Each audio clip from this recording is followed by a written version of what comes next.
আসসালামু আলাইকুম। আমার সংসার থেকে বলছি। আজকে আমার বাসায় ছোটোখাটো একটু আয়োজন হচ্ছে।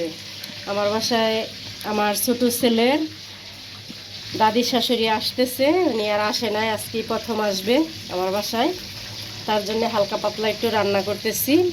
এই যে দেখেন, আমি সব কিছু জোগাড় করে নিয়েছি সকালবেলা উঠেই।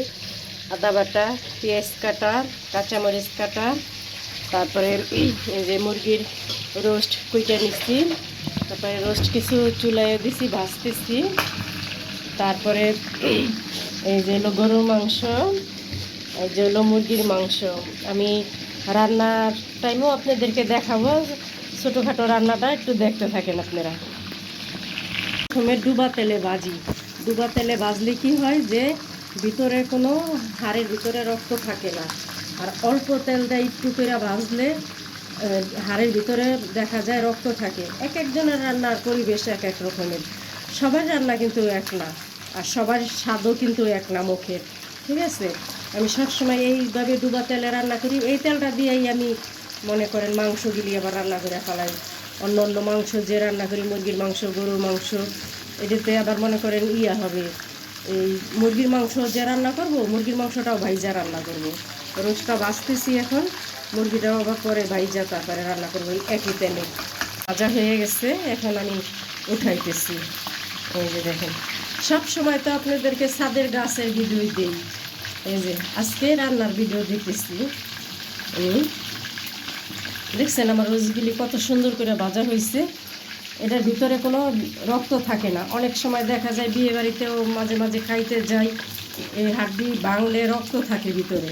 এই যে দেখেন, সবটি রোস্ট আমার খুব সুন্দর করে ভাজা হয়েছে, কালারিংও হয়েছে। আমি কিন্তু রোস্টের কোনো মশলা দিই নেই কালারিং হওয়ার জন্য, ভাইজাই আমি এই রকমের কালার করছি।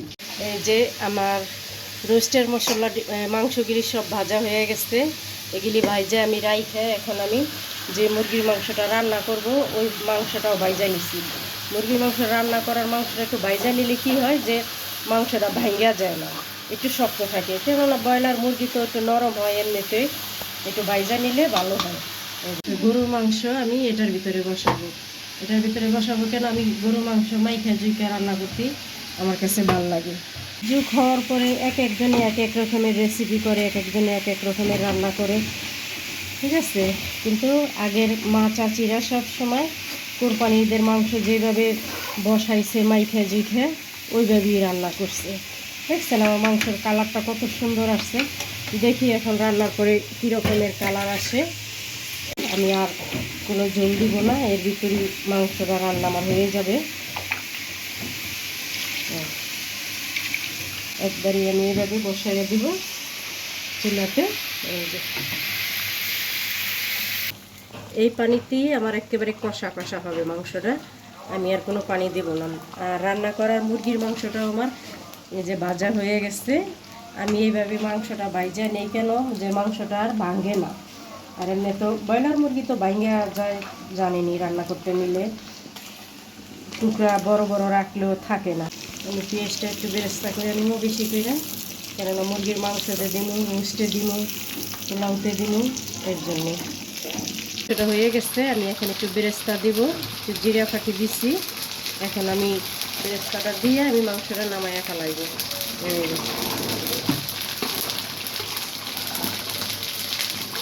একেবারে কষা কষা হয়েছে, কালারটাও কত সুন্দর আসছে গরুর মাংসের, দেখতেও খুব ভালো লাগতেছে। আর এখানে আমি মুরগির রোস্টের জন্য বসাইছি, আমি একটু কাঁচামরিচ ফাইরা দিচ্ছি, কেননা ব্রয়লারের মুরগির রোস্ট তো সোনালি একটু হালকা জাল হইলে ভালো লাগে। এই যে রোস্টের মশলাটা দিয়ে দিলাম, রোস্ট তো অনেকটা, তাই এক প্যাকেট লাগবে পুরোটাই।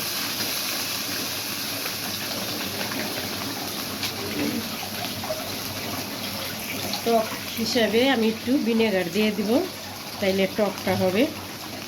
কিছু পরিমাণ ভিনেগার দিয়ে দিলাম, রোস্টটা একটু হালকা টক হইলে ভালো লাগে, একটু হালকা টক মিষ্টি। আজকে আমার লিকুইড দুধ নাই বাসায়, এর জন্য আমি ফাঁকি দুধ দিয়ে দিলাম।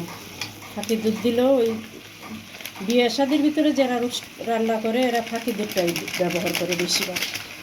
আমি ফাঁকি দুধ দিলাম, আমি রোস্ট গিলেজে দিয়ে দিলাম।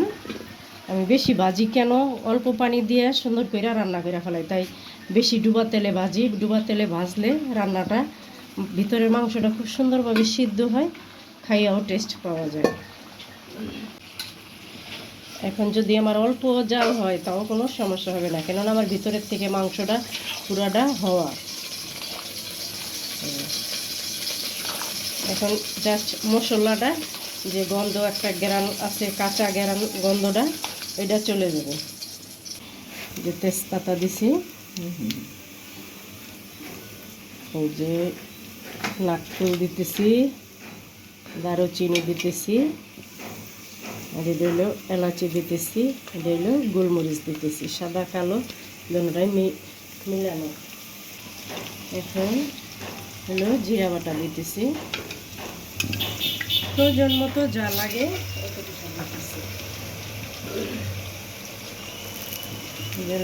আদা বাটা, মাংসের পরিমাণটা একটু বেশি তো, তাই আমার আদা বাটাটাও একটু বেশি দিতে হবে।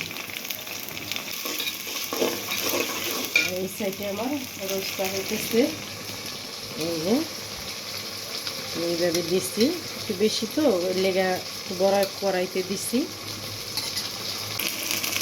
একটু ঝালের পরিমাণটা বেশি দিব। লবণের স্বাদ সবার মুখে এক সমান হয় না, কেউ একটু বেশি খায়, কেউ একটু কম খায়। আমার মশলাটা কষানো হয়ে গেছে, এখন আমি মুরগির মাংসগুলি আমি দিয়ে দিতেছি। দেখবেন আমার মাংসটা রান্না হলে মাংসগুলি আনামানামি থাকবে, ভাঙবে না।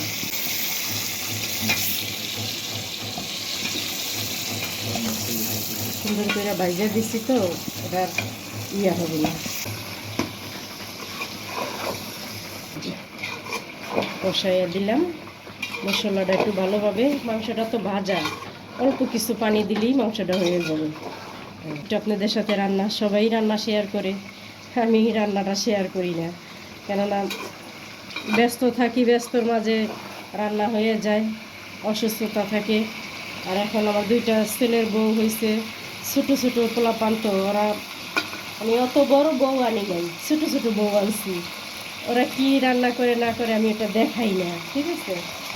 এই যে আমার মুরগির রোস্টটা হয়ে আসছে প্রায়, আর একটু হবে। দুই চুলাইতে দুইটা বসাইয়া দিচ্ছি। আমার রোস্ট রান্না এখন শেষ হয়ে গেছে, আমি বেরেস্তা দিলাম, বেরেস্তা দিয়ে এখন উঠায় ফেলাবো। এখন একটু অল্প একটু জিরা ফাঁকি দিব, এই যে অল্প একটু জিরা ফাঁকি দিছি। আমার জিরা ফাঁকিটা একেবারে কালো কইরা ভাজা না, সাদা সাদা করে ভাজা। এই যে আমি এখন এই মাছটা ভাজবো, একটু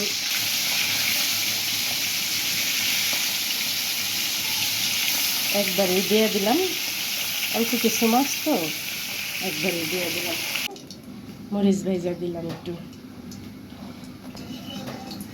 ইলিশ মাছের সাথে মরিচ ভাজাটা সবারই পছন্দের জিনিস, এটা অনেকেরই পছন্দ, খাইতেও ভালো লাগে, কেননা পেঁয়াজ ভাজাটা সবাই পছন্দ করে।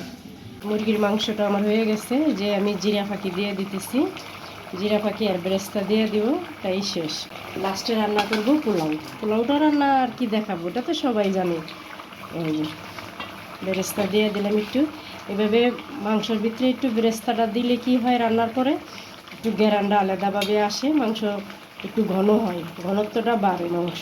এই যে আমার রান্নার শেষ মুহূর্তে, এই যে হলো পোলাও রান্না করছি। আল্লাহ দিলে মেহমান আসবে 5-6 জন, তারপরে নিজেরাও আছি 5-6 জন। এই যে পোলাওটা দেখেন খুব সুন্দর হয়েছে রান্নাটা। এই যে হলো মুরগির রোস্টটা,